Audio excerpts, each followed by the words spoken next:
મુખ્યમંત્રીએ કે ગૃહમંત્રીએ કોઈ નિવેદન કર્યું?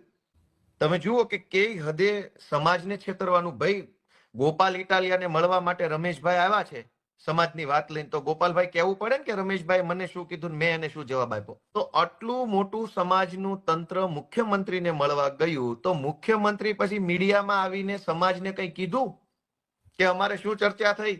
એનો અર્થ શું સમજવાનો? પણ સમાજે તો જોવાનું ને કે ભાઈ શું શું ચર્ચા થઈ. એક તો છે કે સમાજના આગેવાનો મીડિયામાં આવીને બોલે કે ભાઈ અમારે આવી ચર્ચા થઈ છે અને મુખ્યમંત્રી અમને આવું કીધું છે. બીજું, મુખ્યમંત્રીએ ટીવીમાં આવવું પડે અને એને કેવું પડે કે હા ભાઈ આગેવાનો આવ્યા હતા, અમારે ચર્ચા થઈ છે ને મેં કડક તપાસના આદેશ આપ્યા છે.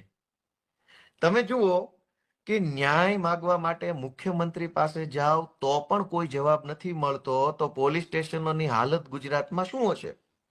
પોલીસ જ ન્યાયાધીશ છે.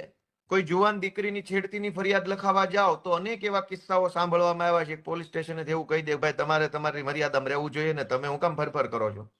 સમસ્યા શું છે કે આખા ગુજરાતમાં સરકારી અધિકારી તંત્ર નેતા ઉપર એટલું બધું હાવી થઈ ગયું છે કે આ બગદાણાનો કિસ્સો એનો જ પુરાવો છે કે નેતાઓ બધા ગયા મુખ્યમંત્રી પાસે, તોય પોલીસે શું કર્યું?